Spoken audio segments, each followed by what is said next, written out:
Hello बच्चों, आज मेरे लिए बहुत ही खुशी का दिन है। I am introducing Anushka Kulkarni who has got 533 out of 800 marks in CA Inter November 22 examination. She cleared of course both the groups in first attempt, and the third and very important introduction, she has got 95 marks out of 100 in cost accounting subjects, right? तो आज मैं इसके लिए इसको interview के लिए लाया हूँ अनुष्का को कि जो इसने किया है या जो छोटी मोटी मिस्टेक्स इसने की होगी, इतने मार्क्स आने के बावजूद भी शायद कुछ ना कुछ छोटी मोटी मिस्टेक तो इससे भी रही गई होगी, करेक्ट। तो सारा डिस्कशन हम करेंगे और ये इंटरव्यू आपके लिए मोटिवेशन भी है, इंफॉर्मेशन भी है, इंस्ट्रक्शंस भी है एंड टारगेट भी है। ये इसने जो किया है उसको हमको अचीव करने के लिए आज मतलब ये सारी चीज़ें लिस्ट आउट करके रखना और ये सारी चीज़ें टारगेट बना के हमको अचीव करनी है। So welcome Anushka. Thank you sir. हाँ, तो अभी करें start. Yes again very much congratulation बेटा। और प्लीज़ मतलब मैं स्टूडेंट्स की तरफ से प्लीज़ बोल के आपको बोल रहा हूँ कि सारी जो बातें आपने अप्लाई की, जो नहीं करनी चाहिए आपको लगा होगा, हर एक बात दिल खोल के बच्चों को बताओ। एंड आपके जो जूनियर्स हैं उनको आपकी हेल्प मिलेगी, आपको भी अच्छा लगेगा और आपको दुआएं भी देंगे कि फाइनल में रैंक आ जाए जो थोड़े मार्क्स से आपकी सी इंटर में रह गई है ना। सबसे पहली बात जो है कि आपने जो ओवरऑल पढ़ाई की 8 से 9 महीने की पढ़ाई होगी, राइट। फर्स्ट डे क्लास का स्टार्ट हुआ, रेगुलर बैच हुई, टेस्ट हुए, फिर उसके बाद आपका ये रिवीजन मैराथन या सेल्फ स्टडी का टाइम जो एग्जाम के पहले और कंप्लीशन के बाद। तो सबसे इम्पोर्टेंट टाइम कौन सा है पढ़ाई करने के लिए? सबसे इंपॉर्टेंट कि इस टाइम पे अगर आपने पढ़ाई नहीं की तो आप पक्का फेल हो या आपके मार्क्स आना बहुत डिफिकल्ट है, और इस टाइम पे अच्छे से दबा के पढ़ाई कर लिया, बहुत ही आपने क्या बोलते हैं उसको, सीरियस हो गए, तो आप पिकअप कर सकते हो चीज़ों को। ऐसे मतलब कौन सा सबसे अच्छा टाइम? एक तो 3 स्टेजेस जैसे आपने बताया कि रेगुलर वाला, फिर जब सिलेबस कंप्लीट हो गया और एग्जाम के पहले जो भी टाइम रहता है, 1 महीना 2 महीना जो भी आपके पास है वो वाला, और एग्जाम के 1 दिन पहले का। अच्छा। तो जो बिल्कुल भी स्ट्रेस नहीं लेना है वो वाला पॉइंट है कि एग्जाम के 1 दिन पहले। अच्छा। क्योंकि कुछ फायदा नहीं होने वाला, आप कितना भी पढ़ रहे हो, कुछ भी कर रहे हो। हाँ, एक रिवीजन, एक ग्लांस आपके मेमोरी के लिए जरूरी रहता है। मतलब उससे पास फेल कुछ डिसाइड नहीं होने वाला है। अगर पास होने वाले हो तो पहले ही डिसाइड हो गया है, और फेल भी होने वाले हो तो उस दिन कुछ भी बदलने नहीं, तो उस दिन के भरोसे किसी ने बैठना नहीं, बिल्कुल भी नहीं। तो 3 में से 1 स्टेज तो आपकी बिल्कुल डिलीट हो गई। वो स्टेज खाली अपने मन समाधान के लिए अपन पढ़ रहे हैं, ऐसा इसका बोलना है, करेक्ट है ना बेटा? तो 2 स्टेजेस में मेन आपने हाइट बहुत ज्यादा पढ़ाई या कैसे क्या किया था? मुझे मेरे हिसाब से तो जो बहुत ज़्यादा पढ़ाई या फिर जो हमारा कंसिस्टेंसी लेवल है वो सबसे ज़्यादा रेगुलर में होना चाहिए। क्योंकि सेल्फ स्टडी के टाइम पे भी आप कभी कभी या एक दिन पे ज़्यादा पढ़ लिया, एक थोड़ा सा कम कर लिया। तो ये जो बच्चों का माइंडसेट है कि रेगुलर बैच ने हमारे पास तो बहुत टाइम है कंप्लीशन के बाद, बिल्कुल भी नहीं। तो मतलब वो जो रेगुलर सिलेबस जब चल रहा है तभी आपकी मेन पढ़ाई चल रही है, तो वो जो रिवीजन होने वाला है वो भी आपको पुश कर सकता है पर पास नहीं करवा सकता। पास आपका रेगुलर बैच की जो 6 महीने है वही करवा सकता है। सो बच्चों, जो अनुष्का ने बोला उसके हिसाब से जो आपका रेगुलर बैच चल रहा है 6 महीने का, जब आप पढ़ रहे हो ग्रुप 1 ग्रुप 2 बोथ ग्रुप्स, तब आपको अच्छे से पढ़ना है, करेक्ट। वो टाइम अगर आपने वेस्ट कर दिया, अगर वो टाइम वेस्ट हो गया तो पास होना ऑलमोस्ट इम्पॉसिबल मान सकते हैं, करेक्ट है ना? क्योंकि आप खुद पढ़ के कितना पढ़ेंगे? आपको कोई एजुकेटर जब पढ़ा रहा होता है तब आप जितना ज्यादा मेमोरी में रखते हो ना, वो आपको रिवीजन के समय पे याद आ सकता है। लेकिन आपने रेगुलर किया ही नहीं तो सेल्फ का कितना भी टाइम ले लो, आप करेंगे क्या तब? अच्छा, मतलब जो क्लास में होता है और जो होमवर्क के टाइम होता है वो उसको कोई चैलेंज ही नहीं है। अगर वो किया है तो रिवीजन का फायदा होगा, अगर वो स्किप किया तो रिवीजन का भी कोई फायदा नहीं है। तो मतलब में जो लोग सोचते हैं उसका उल्टा करना चाहिए। लोग सोचते हैं एग्जाम के पहले सबसे इंपॉर्टेंट है, रिवीजन उससे इंपॉर्टेंट है, रेगुलर सबसे कम इंपॉर्टेंट है। हालांकि आपके एक्सपीरियंस से उल्टा है, रेगुलर सबसे इंपॉर्टेंट है, अगर वो ठीक से किया है तो रिवीजन इंपॉर्टेंट है, और अगर ये दोनों हुआ है तो थोड़ा बहुत आप 1 2 5 10 मार्क्स बढ़ा सकते हो एग्जाम के पहले दिन वाली पढ़ाई से, अदरवाइज कुछ होना नहीं वाला। तो अभी आपका जो माइंडसेट है पूरा यूटर्न में बदलना पड़ेगा बच्चों को, राइट? क्योंकि एक सीधा लॉजिक है इसके पीछे कि आप उसको जो सिलेबस कंप्लीशन के बात करते हो आप उसको रिवीजन बोलते हो, लेकिन आपके रेगुलर में अगर आपने कुछ रेगुलर किया ही नहीं तो आप रिवाइज क्या कर रहे हो? आप जो वो टाइम है उसमें भी आप रेगुलर ही कर रहे हो। तो वो कुछ रिवाइज नहीं होने वाला आपका। और खुद से रेगुलर करना मतलब तो कुछ है ही नहीं क्या? मतलब तो क्लास लगाया है आपने, आपके पास इतनी फैकल्टी है जो इतने अच्छे पढ़ाते हैं, तो आप पहले उनसे सीख लो, उतना जो होमवर्क उन्होंने दिया वो सिंसियरली कंप्लीट कर लो, फिर उसका आप रिवीजन कर सकते हो। ओह गुड, वेरी गुड बेटा, करेक्ट, एकदम करेक्ट। और बेटा मतलब मैं इनको रोज बोलता हूँ सारे बच्चों को, एक बार आप आपके मुंह से बोल दो, ईमानदारी से बताओ आपने पूरे 180 दिन क्लास चली थी अपनी, 30 दिन 6 महीने की 180 दिन, 180 में अगर दिन का आप 4 भी एवरेज लेक्चर्स मारो, 720 लेक्चर्स आपने।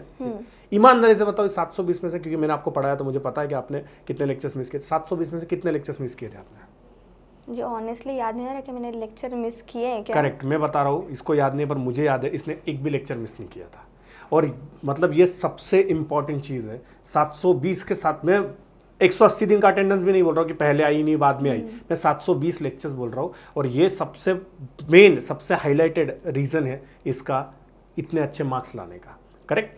अब दूसरा सवाल, ईमानदारी से बताना, इसमें आप हमारी बुराई भी करोगे तो चलेगा, कोई इशू नहीं है। ईमानदारी से बताना कि अग्रवाल क्लासेस, क्योंकि हम लोग उस चीज़ पे ज़्यादा फोकस करके इनका फ्यूचर बनाना चाहते हैं, इसलिए कि अग्रवाल क्लासेस ने आपको रेगुलर बैचेस दी, रिवीजन, मैराथन, या मैंने चार्ट्स बना के दिए थे एंड में मैराथन के टाइम, अगर आपको याद होगा तो।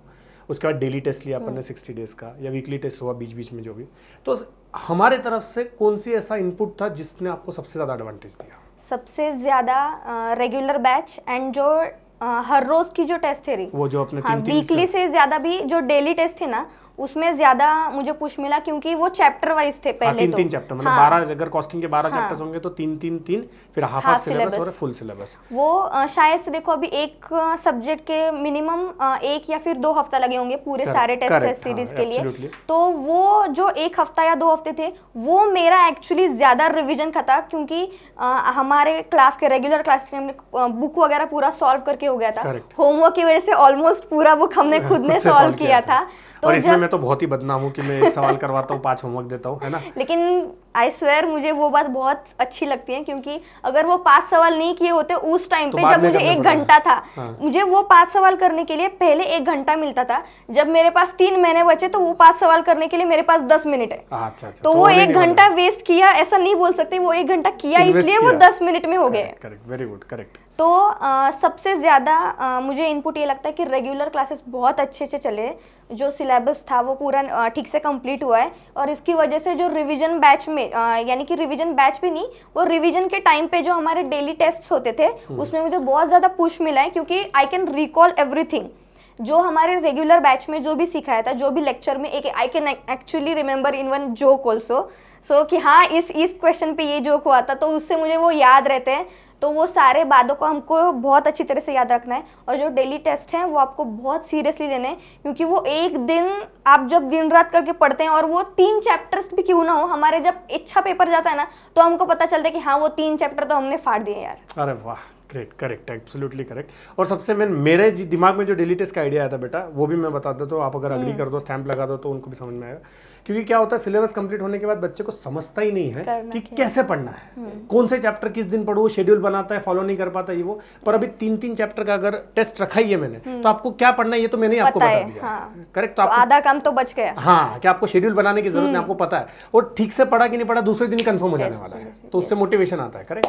सो मतलब इस अनुष्का के हिसाब से 2 बड़ी चीज आपको जो मिस नहीं करनी है, एक है रेगुलर बैच पूरी 720 लेक्चर जैसे मैंने उसके बताया वैसे आपको अटेंड करने, और दूसरी कि जो डेली टेस्ट हम लोग लेने वाले सिलेबस कंप्लीशन से लेके एग्जाम के बीच में, वो आप लोगों को अटेंड करनी है। और अनफॉर्चुनेटली शायद आपका डेली टेस्ट पहली बैच का था, इसलिए थोड़ा लेट भी हो गया था, डिले भी हो गया था। इनका डेली टेस्ट चला ही, इनका 1 नवंबर से एग्जाम था और 20-22 अक्टूबर तक तो चला था, बट अभी हम लोग जो प्लान कर रहे हैं वो 15-20 दिन पहले खत्म हो जाएगा इनका डेली टेस्ट। और एक्चुअली मुझे ये डेली टेस्ट के बारे में एक और बोलना है कि इस टेस्ट को आप बस, हाँ टेस्ट ही तो है, एक 3 चैप्टर ही तो करने हो जाएंगे, ऐसा बिल्कुल भी मत मानना।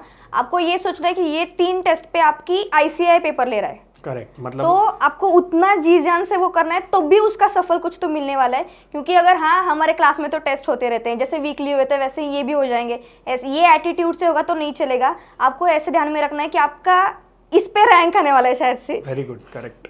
हाँ, मतलब जी जान लगा देनी है, ऐसा सोचना है कि ये पास हुआ तो एक्चुअल एग्जाम पास हुआ, ये फेल हो गया तो एक्चुअल एग्जाम फेल हो गया। करेक्ट।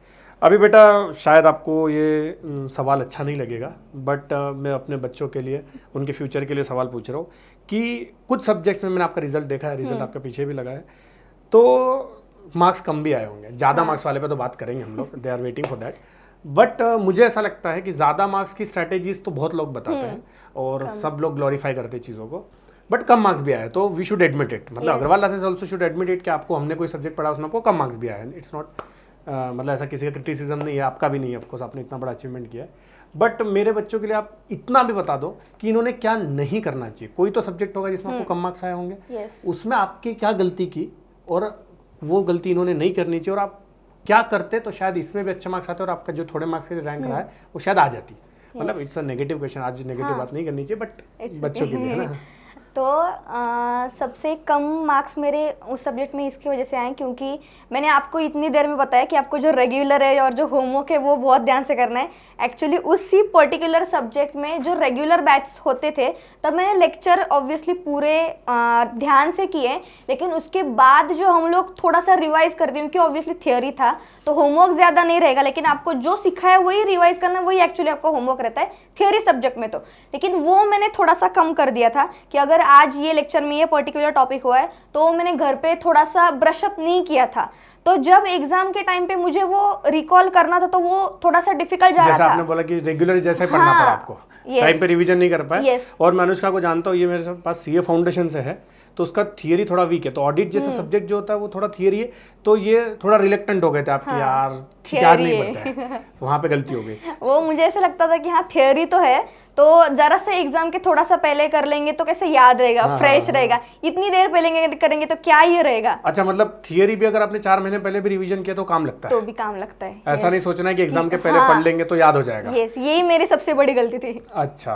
तो मतलब अनुष्का का ये बोलना है कि हमको लगता है कि थियरी सब्जेक्ट्स अभी से पढ़ के क्या करेंगे, पर अभी जो पढ़ोगे वो आधा दिमाग में जाएगा, बाद में जो पढ़ोगे और आधा दिमाग में जाएगा, ऐसे कर करके वो 3-4 बार पढ़ के बिल्डअप होके एग्जाम में लिखने लायक बनेगा। एग्जाम के पहली या दूसरी बार पढ़ोगे तो काफी नहीं होगा। करेक्ट, ये आपसे गलती हुई थी। क्योंकि जो एग्जाम के सिलेबस कंप्लीशन के बाद और जो एग्जाम के पहले का टाइम था तब मैंने थ्योरी पे ज्यादा फोकस करना स्टार्ट किया था, क्योंकि तब मुझे ऐसे थोड़ी एंग्जाइटी आ रही थी कि अरे यार थ्योरी में तो कुछ भी नहीं किया, प्रैक्टिकल में तो कुछ तो कर लेंगे, इतना कर लिया, थ्योरी में कुछ हुआ ही नहीं है, क्योंकि I was literally doing nothing about theory. बस रेगुलर लेक्चर्स किए, कुछ एक्स्ट्रा मैंने ज़्यादा मेहनत भी नहीं की थी, इसलिए वो मेरी सबसे बड़ी गलती थी।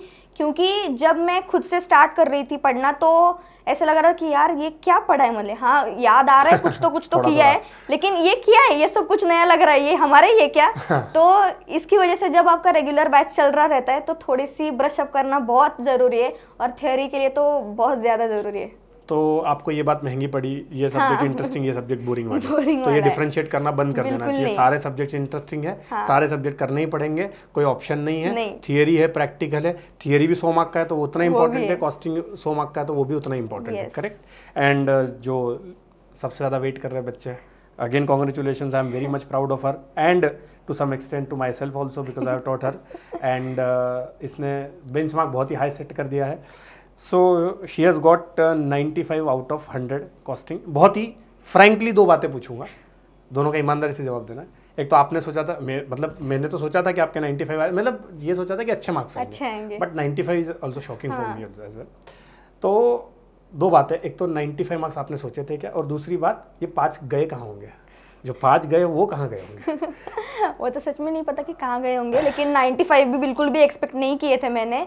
ऐसे लग रहा था पेपर देख के कि हाँ अच्छा गया है पेपर, जितना किया था उसकी वजह से हाँ अच्छा किया है, बहुत अच्छा गया है। बहुत सब लोग मुझे आके बोल रहे थे कि हाँ इजी था क्या कॉस्टिंग का, अच्छा गया है। हाँ तो मेरा भी बहुत अच्छा गया था उन लोगों की वजह से ही, और उन लोगों के जैसे ही, सॉरी, लेकिन मैंने भी बिल्कुल भी एक्सपेक्ट नहीं किया कि 95 आएंगे। हाँ अच्छा एग्जामिशन आ जाएगा, चलो उससे भी अच्छा गया तो 70 आ जाएंगे, 80 आ जाएंगे, 90 नहीं बिल्कुल भी नहीं, और उस 90 से भी आगे गया। और मुझे ये भी नहीं पता था कि आपका भी वो सबसे ज्यादा वाला रिकॉर्ड है। हाँ मेरा सबसे, हाँ ये भी नहीं मुझे पता था। 91 का रिकॉर्ड था मेरा अभी तक का, it's 95 marks, so it's actually बहुत ही बड़ी बात है मेरे लिए। सो अब कॉस्टिंग के बारे में कुछ टिप्स दे दो कि एग्जैक्टली क्या करना। मैं जो बोलता हूँ इनको सबको, मेरी बुक में और मॉड्यूल में जो सवाल है, हाँ वही बस ये लोग बोलते हैं कि सर ये बुक से करे क्या, वो बुक से करे क्या, रेफरेंस बुक खरीदे क्या। ईमानदारी से बताओ आप लोग, आप इनको कि क्या क्या ज़रूरत है, इनको क्या क्या रेफर करने की ज़रूरत है, और आउट ऑफ सिलेबस कितना आता है या सिलेबस में से कितना आता है, ये सब थोड़ा सा उनको आइडिया दे दो आप कॉस्टिंग के बारे में। कॉस्टिंग का जैसे सर ने बताया कि जो बुक है अपना क्लास का और मॉड्यूल है, मोर देन इनफ। मैंने सच में अगर जो रेगुलर है उसमें बस सर का बुक किया, मैंने मॉड्यूल को भी हाथ में नहीं लगाया था, सीरियसली बोल रही हूँ। जब डेली टेस्ट स्टार्ट हो गए थे तब ये सोचा कि हाँ थोड़ा मॉड्यूल भी अभी ले लेते, थोड़ा कर लेते हैं, तो तब मैंने मॉड्यूल को हाथ लगाया था। और एग्जाम के एक दिन पहले मैंने MTP RTP थोड़े ब्रशअप कर लिए थे। तो आप थोड़ा सा पहले कर दो, इतना भी मत सोचना कि हाँ हम भी एक दिन पहले कर लेंगे। तो ये 3 चीज़ें मेरे लिए लगता है कि बहुत ज़्यादा हो गई है, क्योंकि आप रेफरेंस बुक भी लेंगे, ये भी लेंगे, वो भी लेंगे, क्या करना है? हाँ, करना क्या है? नया आना है तो उन सब में से भी नया आने वाला ही है। अगर आपको ऐसे लग रहा है कि हाँ ये क्वेश्चन नया आ सकता है, तो वो आपके लिए नहीं है, सबके लिए नया है। जिसने 10 रेफरेंस बुक भी किए होंगे उसके लिए भी वो नया ही है। तो वो 10 रेफरेंस बुक का आप टाइम क्यों वेस्ट कर रहे हो? कंसेप्ट तो वही आने वाला है, तो आप कंसेप्ट पे फोकस करो ना। आप 10 रेफरेंस बुक लेंगे मतलब आप 10 क्वेश्चंस अलग अलग सॉल्व करेंगे, लेकिन आपको कंसेप्ट अगर दिमाग में ही नहीं है तो वो 10 क्वेश्चन सॉल्व करके भी क्या फायदा? कौन सा क्वेश्चन याद होने वाला है? हाँ वही तो। मतलब आपके हिसाब से 100% study is regular book, module, RTP MTP, that's it. RTP MTP भी एग्जाम के थोड़े दिन पहले करना है, पर इनिशियली तो regular book and module is more than enough. Correct है। उससे जो आप कॉन्सेप्ट इकट्ठा कर रहे हो पेपर उसमें से वही आने वाला है। क्योंकि आपको हम ऐसे थोड़ा सा दिमाग में रहता है कि यार CA का पेपर है, कुछ टफ आ गया तो, कुछ आउट ऑफ सिलेबस आ गया तो। एक्चुअली आउट ऑफ सिलेबस मतलब अगर हम लोग स्टूडेंट से बात करते हैं तो वो कहते हैं कि जो उन्होंने वो नाम नहीं देखा था, या फिर वो थोड़ा सा कंसेप्ट एक आधा एडजस्टमेंट भी हिला वगैरह रहेगा ना, तो वो भी आउट ऑफ सिलेबस ही रहता है। लेकिन वो एक्चुअली आउट ऑफ सिलेबस नहीं था। जब आप क्वेश्चन सॉल्व करना स्टार्ट करते हो, जब आपके दिमाग में वो कंसेप्ट आने लगते हैं ना, तो आपके लिए वो नॉर्मल सवाल ही बन जाता है कि हाँ हमने क्लास में ऐसे ही कुछ तो किया था। तो आपको बस क्लास की रेगुलर बुक और मॉड्यूल ये बहुत है आपके लिए। जब सब लोग बोलते कि बाइबल, गीता, कुरान है आपके लिए, वो सच में है। मुझे ऐसे लगता था कि नहीं इस बुक में से क्या मतलब कितना कर लेंगे, और इसी में से आने वाला है, सच में उसी में से ही आने वाला है। और एक मतलब जो इम्पोर्टेंट बात अनुष्का का मेरा बाहर डिस्कशन हो रहा था, वो अभी उसने स्किप कर दी। ये लोग क्या करते हैं बेटा, इस पे भी थोड़ा सा आप लाइट डाल दो। मेरा बहुत ही बड़ा प्रॉब्लम है इनके साथ, जब मैं टेस्ट में अनसीन सवाल देता हूँ। अनसीन मतलब जो आपने बोला वैसे नाम नंबर बदल दिया तो इनको लगता है क्या अनसीन हो गया। तो ये लोग क्वेश्चन आधा पढ़ के अपने आप को जज कर लेते हैं कि हमको नहीं आता है। तो ये कितना बड़ा नुकसान है। अगर वो एक बार या 2 बार ठीक से पढ़ेंगे तो इनको आई जाएगा, इस बात का अश्योरेंस दे दो इनको।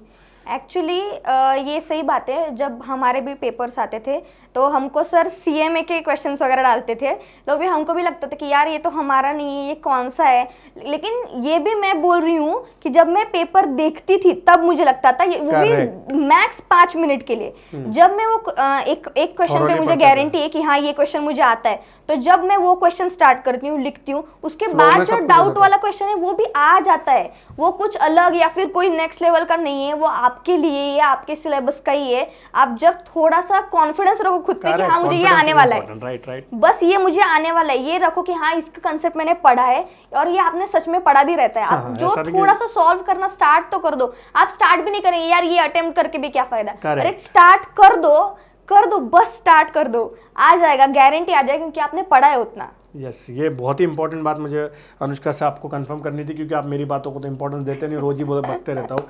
तो जो आपके बीच में से एक स्टूडेंट आई है जिसने आपको ये सारा गाइडेंस दिया, एंड सच में आपको अगर ये पसंद आया होगा तो इसके लिए भी लाइक करना, और इसको कॉन्ग्रेचुलेशंस कमेंट भी करना ऑफकोर्स। एंड जो बातें अनुष्का ने आज बताई है, ये वीडियो को 10 बार देखना हो तो 10 बार देखो, बट नोट डाउन करो, क्योंकि सीरियसली बता रहा हूँ कि इसके चेहरे पे मैंने कभी टेंशन नहीं देखा। और ऐसे लोगों की खासियत होती है कि उतनी खुशी भी उसके चेहरे पे नहीं दिख रही, आज ही उसका रिजल्ट आया है। तो she is emotionally very much balanced. ये इमोशनल बैलेंस मेंटेन करना भी वन ऑफ द अचीवमेंट्स है। तो आपको इमोशनल बैलेंस भी मेंटेन करना है। इसने जो एकेडमिक्स बातें बताई वो भी सारी मेंटेन करनी है। और सच में बोल रहा हूँ, नोट डाउन करके रखो हर एक चीज़ को। इतनी बड़ी बड़ी बातें कि आपका करियर बदल सकती है, आपको फर्स्ट अटेम्प्ट CA इंटर और CA फाइनल पास करा सकती है। And I wish you best of luck for articleship. अगर आपको आर्टिकलशिप में कोई भी हेल्प चाहिए तो better let me know. And second thing, final में अब आपको रैंक की लानी है, no less than rank. Correct. Foundation में रैंक देते नहीं थे, इंटर में थोड़े मार्क्स के लिए मिस हो गई, एंड फाइनल का रैंक सच में आपका प्रोफाइल बहुत स्ट्रॉन्ग कर देगा। आपको अगर जॉब करनी है तो सच में 20-22 लाख से आपका पैकेज स्टार्ट होगा। And go for big 4 if possible for you. और बिग 4 में मेरे रेफरेंसेस है, so I let you know, right. Thank you very much, thank you. And कुछ छोटी मोटी अनाउंसमेंट्स कर देता हूँ मैं एंड में, कि अभी मुझे इसने इतना प्राउड फील करवाया है, तो कॉस्टिंग का पेन ड्राइव मैं अगले 10 दिनों के लिए जो सीए इंटर फेल हुए हैं मात्र 2000 में बेचने वाला हूँ। जो भी सीए इंटर फेल हुए हैं उनके लिए अग्रवाल क्लासेस एक सरप्राइज ला रहा है, उसके लिए आपको डिटेल में 8886 8886 पे कॉल करके पूछना पड़ेगा। ठीक है, थैंक यू वेरी मच बच्चों, थैंक यू बेटा।